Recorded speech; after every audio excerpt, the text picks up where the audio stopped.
Hello and welcome back to more AEW and TEW 2020. We are here at the Revolution pay-per-view, only about 2 months late than when it should be, but oh well. Bullet Club Gold takes on Dalton Castle, the Boys, and the Iron Savages in a pre-show match. We have a few things on the pre-show out here for today. Obviously, Bullet Club Gold wins. After the match, Juice Robinson hops on over to the commentary desk, steals some of the mic time. Probably like whatever Mike JR would be using.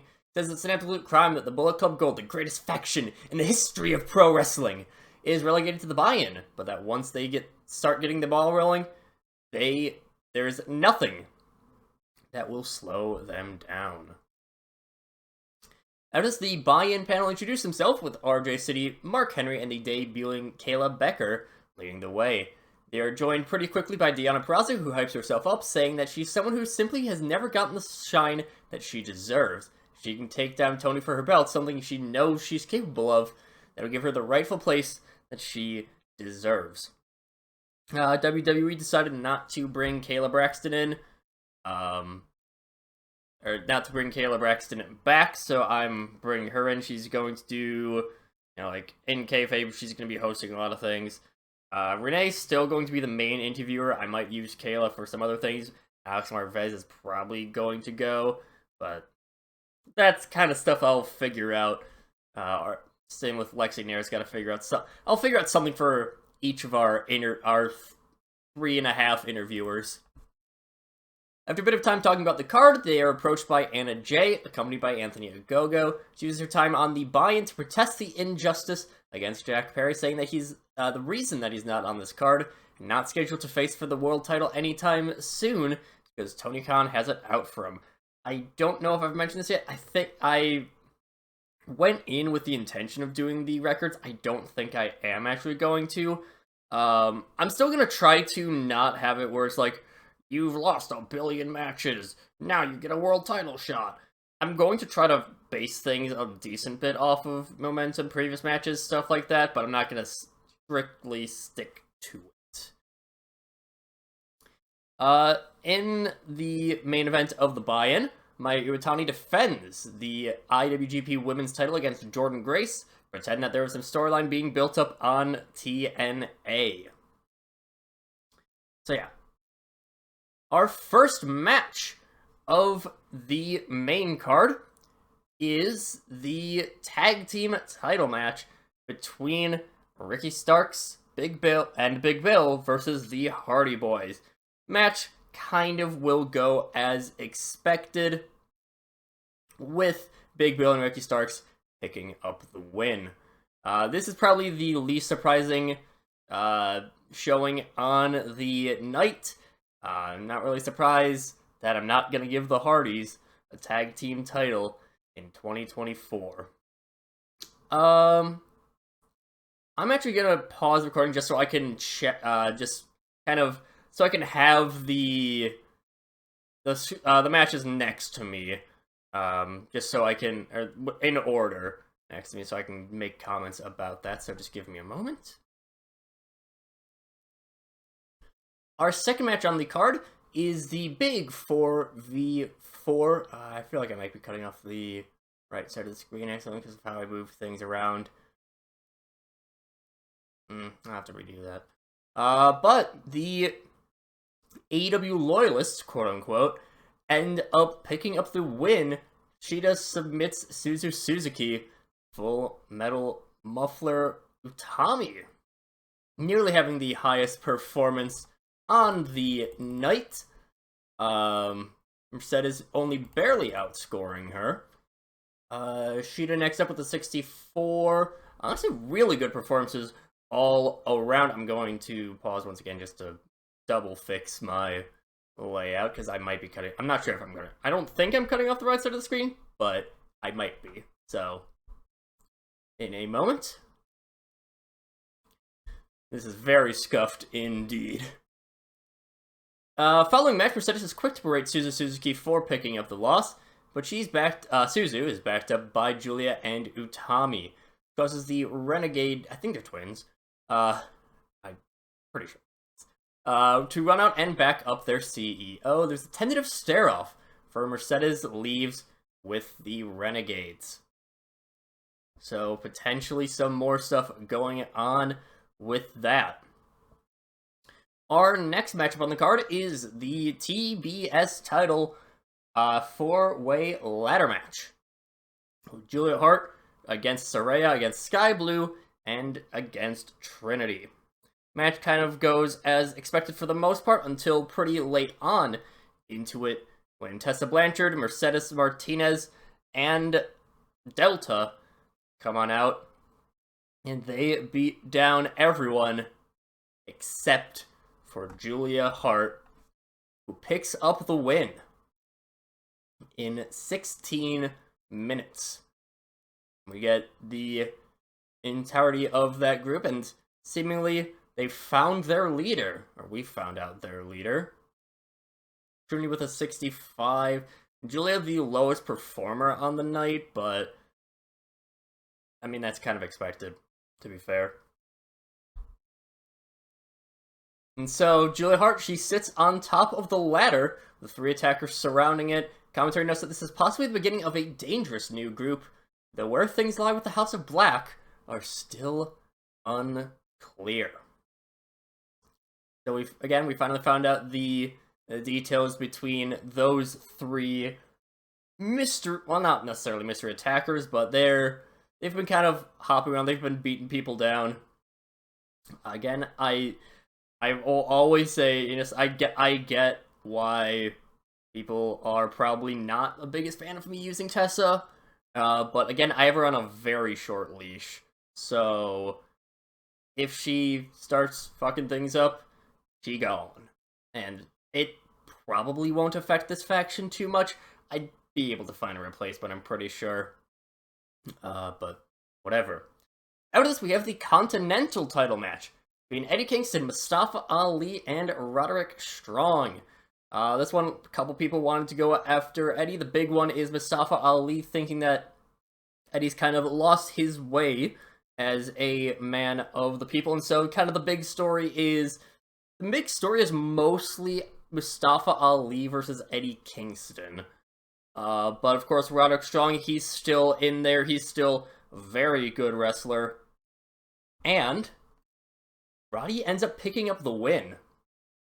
He actually submits Mustafa Ali with the stronghold and wins the Continental title. The Undisputed Kingdom finally gets on the board with some gold in the main roster. Of course, the Kingdom are still your ROH Tag Team Champions. But yeah, but surprisingly, probably near the end of the match, you know, Ali and Eddie, they're fighting. Ali, don't remember what his finisher is, but I'm thinking he probably hits that on Eddie, and then Roddy comes in, probably the end of Heartache. I don't know if he still calls it that, but the big backbreaker that he does, or I think it's a backstabber technically. I don't fully know my wrestling moves, but yeah, Roddy Strong actually does end up picking up the win. Probably a bit surprising. People who know me probably were guessing that I wouldn't have Eddie win because I'm not the biggest Eddie guy, but Mustafa Ali probably feels like the bigger victory in this overall, or the more likely winner. There's a cut backstage showing Roosh celebrate. Well, after a little bit of promoting Roddy winning, showing Eddie's loss alongside, and Roosh is there with Drilisko Hiromu and Preston Vance. I always forget Preston Vance is part of the LFI. He talks about, proposes up the Tag Team Continental Classic with Drilisko and Hiromu, or turning to the camera and says that even though Eddie has lost most of his belts, he has one more. Yeah, he has one more. I guess the Never Open weight. Pretty sure. There's still more that Roosh wants him to lose. Yes, Eddie has lost his ROH title to Roosh. He's now lost the Continental to Roddy Strong. And now still does have the one championship, but how long will that last? We'll have to see. Following this is Orange Cassidy versus Malachi Black. This is definitely a story that I've kind of really scuffed up. not my strongest work. I do not remember the story because I don't know if there really was one, which is why Orange Cassidy wins. They do have great chemistry, which is something of interest. I will keep that in mind, but yeah, Orange Cassidy wins. Not too much surprise there. You can tell I don't remember what the story was because they didn't even have a storyline involved. After this, we have Sting and Darby Allin versus Will Ospreay and Jonathan Gresham. Will Ospreay has been going after Darby Allin, and he's kind of disregarded Sting because Sting is old. Jonathan Gresham wants to kind of prove his way into the Don Callis family, so he's decided to take up the challenge. He's joining with Will Ospreay to take on Sting and Darby Allin. And they win. Okay, it's probably not a big deal that Ospreay and Gresham have no chemistry. That's not an issue. Ospreay pins Darby Allin. I still hate Sting wrestling, but I'll try to utilize him quite a bit. So yeah, Will Ospreay gets the win, and Sting probably pings Darby Allin, and Jonathan Gresham has Sting out on the outside, which we can see on here. He's running interference on Sting as Will is ready to beat down Darby a little bit more before Miro's music hits. Redeemer storms to the ring. He's accompanied by his acolyte Speedball Mike Bailey, while Kyle Fletcher, Konosuke Takeshita, and more importantly, Powerhouse Hobbs all rush out. They start getting into a big fight, and eventually, probably the good guys get an upper hand for a little bit. Miro does some big strong boy things to probably take out Fletcher and Gresham, which evens out the numbers a little bit for the faces to kind of run out onto the ramp. And there's a big stare down, Don Callis family.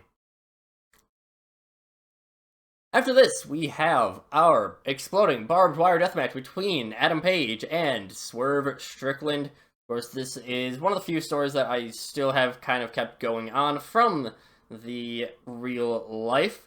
This one, Swerve has gone against the management, and Adam Page, while he's not part of management, is still, still friends with the Elite. He's still friends with the guys in charge, and still is kind of protecting AEW's honor because Swerve has disregarded that, trying to take things up. And so, after their incredibly overly gratuitous, in my opinion, Texas Death Match, they're going to get even more gratuitous with another exploding barbed wire deathmatch at Revolution. I didn't even realize that until just now, but alright. And Swerve Strickland picks up the win. They have great chemistry. I would not be surprised if that's a note given in by the mod itself. By the way, we are at the TD Garden in Boston, Massachusetts. So probably a bit surprising that Mercedes lost. But yeah, Swerve picks up the win. Just over 20 minutes. I'm surprised that no one got injured. Swerve is barely able to stand after the match, and the Mogul Embassy run out, and they do look genuinely concerned for their leader. The Gates of Agony help him off backstage as medical personnel start to tend to a seemingly unconscious Hangman Adam Page. Brian Keith runs out, joining Hangman at his side and accompanying the medical staff as they bring him to a nearby hospital. So, yes, indeed, we are getting some involvement in there. Brian Keith still kind of continuing that storyline. We'll have to see where that goes further on. But Swerve picks up the big win, and it's going to be interesting to see where he continues. He got backstage to a distraught David Boy Smith Jr. being sold by Allison Catch. Knocks on the door when Sammy Guevara enters, joined by Nicholas T. Nemeth. Nemeth says that if the competition keeps running themselves out like that and destroying themselves, the network's going to have a proper world champion like himself in no time. David Boy Smith Jr. reminds Nicholas that their main goal is to shut down fights like that, not to encourage them. Bobby, or rather Robert Fish, debuts and enters, says that he's managed to get David Boy Smith Jr. an audience with the heads at Turner regarding the content of AEW. David Boy Smith Jr. seems happy about the news and tells Samuel Guevara that this is finally a breakthrough that they may be able to follow. This is, again, it's just FCC things, especially after a big old bloody match like that. Not really a surprise. Apparently, Bobby Fish, Robert Fish in particular, I should say, is very marketable of the FCC, but alright. After this, we have our hardcore cell match between Christian Cage and Adam Copeland. Of course, these two long-time friends turned rivals. Adam Copeland invaded Christian Cage's home and kind of wrecked shit up. Cage pretended to be injured for a while, but he's made a miraculous recovery for this hardcore cell match since he couldn't get out of fighting.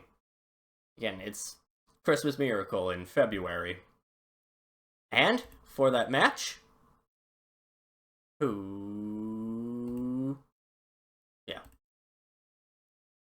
Christian Cage picks up the win with the kill switch. And what a shock. And good chemistry. I'm guessing this is announcing holding back. Penalized for stamina, declining physical ability. Yeah. And disrupted by injury, because Christian bruised his eye socket. He's definitely going to use this in storyline. Yep. After a grueling match, Copeland and Cage are both exhausted, and when they get up, Cage offers a hand to Copeland. Adam accepts it, but there's... What a surprise! It's a trap! As it's enough distraction for Killswitch and Nick Wayne to have broken into the cell, Jimmy, Shane, and Vikingo, who soon come out unable to make their ways in. There's a pretty long 3-on-1 beatdown, ending with Nick Wayne doing some aerial move. I don't know Nick Wayne's moveset too much. It's like, probably can do a 450. He probably has more devastating things than that. But regardless, does it through a table before Jimmy and Vikingo can get in, and the Patriarchy scurry off, having done their dastardly deed. I like them as kind of the comedic villains. Definitely an over-the-top group. Speaking of over-the-top, we have our backlot brawl for the Women's Championship between Toni Storm and Chris Statlander. Toni Storm kind of insulting Chris Statlander the entire way. Has apparently some information about Chris that we do not know. Have not been revealed to us yet. So Chris decided to invade Toni Storm at her Hollywood just her backlot, I guess. Gotcha, Bow Wow. And Tony ends up, Chris ends up just going there to have the fight proper. You have a lot of shenanigans going on. I think both of them can play this comedy aspect fairly well. It's not a comedy match, but definitely some more humorous moments within it. Of course, Mariah May gets involved, Luther gets involved. Chris Statlander does beat them down. I said it differently, which would have been weird. And in the end, Tony still picks up the win.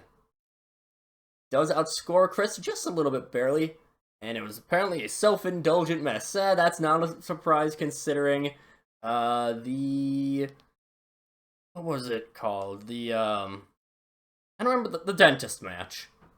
I forget what that was called in whatever pay-per-view that was. I think it was a Double or Nothing. Britt Baker, Big Swole. Self-indulgent mess. I get that. After this, Renee Paquette is interviewing the new Continental Champion, Roderick Strong, about his title win. Because all of this, it's for Adam. All the blood, the sweat, and tears we all put in, we're here not just to take out that dumb kid Max, but also to take AEW by the horns. I'm a champion, baby. The Kingdom are champs. All that we need is for the War Dog and for Adam himself to get themselves some gold, and then we can really prove ourselves as the best of the best. I'm gonna try, that's one thing that I always struggle, a lot of people struggle with in TEW. I want to try to give different members of factions their own personalities. I don't want to just have it be, you have the one guy, and you have the faceless lackeys behind him. I do want to give a little bit of personality to everyone in a faction. Well, not necessarily everyone in a faction. Like, the Gates of Agony probably aren't going to be terribly interesting. They're kind of the big beef guys that I mainly think of as just generic lackeys, but yeah. In our main event, we have Samoa Joe versus Kazuchika Okada.